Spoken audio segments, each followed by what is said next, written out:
Hi friends, good morning. ఈరోజు చాలా చాలా చాలా ఇంపార్టెంట్, లైఫ్లో ఉపయోగపడుతుంది. అప్ టు 10th క్లాస్ వాళ్ళకు ఉపయోగపడుతుంది. ప్రతి ఒక్కరికి ఇంగ్లీష్ నేర్చుకోవడానికి ఏది ఇంతకీ ఇప్పటికే అర్థమైపోయి ఉంటుంది కదా, టెన్సెస్. కరెక్ట్. ఈరోజు మనం డిస్కషన్ చేసుకోబోతున్నది టెన్సెస్. ఇది చాలా ఉన్నాయి, ఏమేమో ఉన్నాయి అనిపిస్తుంది, కానీ అస్సలు నథింగ్, ఏమీ లేదు. అసలు నేను చాలా క్లియర్గా మంచిగా చెప్తాను, జాగ్రత్తగా వినండి. ఫస్ట్ మనం టెన్సెస్ నేర్చుకోవాలంటే ఒక చిన్న రూల్ తెలుసుకోవాలి. అది first person, second person, third person. First person, second person, third person అంటే ఏమిటి అనేది తెలుసుకోవాలి. తెలిసిండే వాళ్ళు హ్యాపీ, తెలియని వాళ్ళు తెలుసుకోండి. I, we, me, his, my, mine, our, ours, ఇవన్నీ కూడా ఫస్ట్ పర్సన్. దీంట్లో కూడా మనకు సింగులర్, ప్లూరల్ ఫామ్ ఉన్నట్లు తెలుగులో ఎట్లా అట్లా. ఐ అనేది మీ, మై, అవర్ అనేది సింగులర్ ఫామ్. వి, హజ్, మైన్, అవర్స్ అనేది ప్లూరల్ ఫామ్. సెకండ్ పర్సన్ అంటే ఎవరు వింటున్నారో. ఇప్పుడు నేను చెప్తున్నా, మీరు వింటున్నారు కదట, మీరు యు అవుతారు. యూకి యువే వస్తుంది. Your, yours.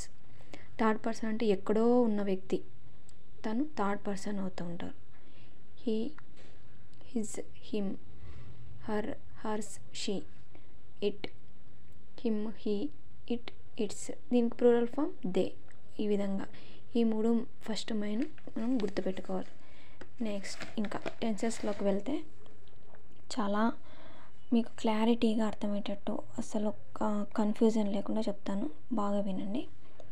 ఫస్ట్ మనకు ఒక క్వశ్చన్లో ఇంగ్ ఫామ్ కనిపించింది అనుకోండి, అప్పుడు మనం ఏం పెట్టాలో ఏమో అని టెన్షన్ పడుతూ ఉంటాం. ఇంగ్ ఫామ్ వచ్చిన వెంటనే మీ మైండ్లో రావాల్సింది కంటిన్యూసా, పర్ఫెక్ట్ కంటిన్యూసా, ఈ రెండే. అంతే కదా, ఇంగ్ ఫామ్ వచ్చేది ఈ రెండిట్లో తప్పితే ఇంకే దాంట్లో రాదు. ప్రజెంట్ లేదు, పాస్ట్ రాదు, పక్కన పెట్టేయండి. ఫస్ట్ రూల్ ఇది, కంటిన్యూవా, పర్ఫెక్ట్ కంటిన్యూవా. నెక్స్ట్ అది అయిపోయిన తర్వాత అది ప్రెజెంట్ కంటిన్యూవా, పాస్ట్ కంటిన్యూవా, ఫ్యూచర్ కంటిన్యూవా అనేది మనం చూసుకోవాలి. ప్రెజెంట్ అంటే ఏమొస్తాయి, yam, is, are plus V1 వస్తుంది. పాస్ట్ ఏమొస్తుంది, సబ్జెక్ట్ ప్లస్, పాస్ట్ అంటే ఏమి, వాజ్, వర్, ఇవి రెండు గుర్తుపెట్టుకోవాలి. V1 plus ING plus object. Future continuous ఏమొస్తుంది, same subject plus will, shall, be plus V1 plus ING object. ఈ మూడిట్లో మనకి ఇంగ్ ఫామ్ వాళ్ళు ఇచ్చినది దానికి మ్యాచ్ అవుతుందా లేదా చూసుకోవాలి. ఇంగ్ ఫామ్ అంటే కంటిన్యూసా, పర్ఫెక్ట్ కంటిన్యూస్ ఒకటి. ఇంకా నెక్స్ట్ ప్రెజెంట్ అంటే యామ్, ఈజ్, ఆర్ వస్తుంది. ఇంకా మనకు పాస్ట్లో వచ్చేది మీ వాజ్, వర్, ఇవి ఎప్పుడు పాస్ట్. ఫ్యూచర్ అంటే తెలుసు, విల్, షెల్, ఈ విధంగా ఇది వస్తుందన్నమాట. నెక్స్ట్ వన్ చూద్దాం. మళ్ళీ present perfect continuous tense, past perfect continuous tense, future perfect continuous tense, ఇది ఒక ఉందన్నమాట. ఇక్కడ మనకి ఏమొస్తుందంటే ప్రెజెంట్ చూస్తే subject has, have plus been plus V1 ING. Subject పర్ఫెక్ట్లో మనకి బాగా గుర్తుపెట్టుకోండి, పర్ఫెక్ట్లో మనకి ప్రెజెంట్, పాస్ట్ అనేది హ్యాజ్, హ్యావ్, హ్యాడ్ ఇవి వస్తాయి. ఇంకా ఫ్యూచర్ అనేది పర్ఫెక్ట్లో విల్, షెల్ వస్తుందన్నమాట. ఇక్కడ చూడండి, has, have, had plus been plus V1 వస్తే అది ప్రెజెంట్ పర్ఫెక్ట్, పాస్ట్ పర్ఫెక్ట్. ఇది హ్యాడ్ అనేది పాస్ట్ పర్ఫెక్ట్, హ్యాజ్, హ్యావ్ అని ప్రెజెంట్. అంటే హ్యాజ్, హ్యావ్, హ్యాడ్ అనేవి మనకు వచ్చేది ఓన్లీ పర్ఫెక్ట్లోనే. ఇది మెయిన్ గుర్తుపెట్టుకొని, ఇంకెక్కడా రాదు, పర్ఫెక్ట్లో మాత్రమే హ్యాజ్, హ్యావ్, హ్యాడ్ అనేది వస్తుంది. నెక్స్ట్ కంటిన్యూస్లోను, పర్ఫెక్ట్లోను, రెండిట్లో పర్ఫెక్ట్ ఉంది కదా, ఇగో ఇది పర్ఫెక్ట్ దీంట్లో వస్తుంది, మళ్ళీ కంటిన్యూస్లో కూడా వస్తుంది అనమాట. ఈ రెండిట్లోనూ ఇది ఓన్లీ కంటిన్యూ, ఇది పర్ఫెక్ట్ కంటిన్యూ. ఈ రెండిట్లో ఈ మనకి పర్ఫెక్ట్ కంటిన్యూలో మనకి హ్యాజ్, హ్యావ్, హ్యాడ్ అనేది వస్తుంది. ఇది మెయిన్ గుర్తుపెట్టుకోవాలి. ఇంకా నెక్స్ట్ సింపుల్ ప్రెజెంట్లో మనకి ఏమొస్తుంది, simple present, simple past, simple future ఉంది. ఈ మూడిట్లో మనము ఏమంటే ఓన్లీ V2 మాత్రమే పాస్ట్ వస్తుంది. అది సింపుల్ పాస్ట్లో తప్పితే ఇంకెక్కడా రాదు, బాగా గుర్తుపెట్టు.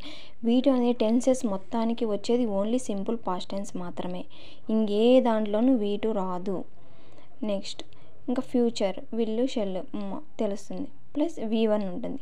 ప్రెజెంట్ కాబట్టి V1, ఇది ప్రజెంట్లో V1 వస్తుంది. ఈ విధంగా ఇక చూడండి, సింపుల్ పాస్ట్లో మాత్రమే ఇట్లా V2 ఫామ్, గో వెంట్ కానీ ఇది V2, ఇది ఒకటి వస్తుంది. ఇంకా సింపుల్ ప్రజెంట్ సింపుల్ ఫ్యూచర్కి అయితే V1 వస్తుంది. నెక్స్ట్ వన్ చూడండి, ఇక్కడ V3 ప్లస్ పర్ఫెక్ట్ అనేది ఓన్లీ పర్ఫెక్ట్ టెన్స్లో మాత్రమే వస్తుంది. హ్యాజ్, హ్యావ్, హ్యాడ్ వస్తుంది. నెక్స్ట్ ఇక్కడ చూస్తే చూడండి, present perfect, past perfect, future perfect. Present అంటే ఏమి మనకి హ్యాజ్, హ్యావ్ వస్తాయి, హ్యాడ్ వస్తుంది, విల్, షెల్. ఇక్కడ మెయిన్ ఏం గుర్తుపెట్టుకోవాలంటే ప్రజెంట్ పర్ఫెక్ట్ కానీ పాస్ట్ పర్ఫెక్ట్ కానీ అంటే పర్ఫెక్ట్ ప్రజెంటా పాస్టా ఫ్యూచర్ అంటే V3 compulsory plus perfect. V3 అనేది ఓన్లీ ఈ పర్ఫెక్ట్ టెన్స్కి తప్పితే ఇంకెక్కడా రాదు. ఇది మెయిన్ గుర్తుపెట్టుకోవాలి. ఇంకా V1 అనేది continue plus perfect plus simple టెన్స్లో మాత్రం ప్రజెంట్ టెన్స్ ఫ్యూచర్ టెన్స్లో వస్తుంది. అంటే V1 అనే వర్బ్ ఎక్కడెక్కడ వస్తుందంటే కంటిన్యూస్లో వస్తుంది, పర్ఫెక్ట్లో వస్తుంది, సింపుల్, ప్రజెంట్, పాస్ట్. ఓన్లీ ఈ 4 దాంట్లో మాత్రమే మనకు V1 వస్తుంది. V2 ఓన్లీ పాస్ట్, అంతే, ఇంకెక్కడ రాదు. V3 మనకి పర్ఫెక్ట్. ఈ విధంగా టుమారో నేను మీకు కొన్ని క్వశ్చన్స్ చెప్తాను, అప్పుడు ఇంకా క్లారిటీగా అర్థమవుతుంది.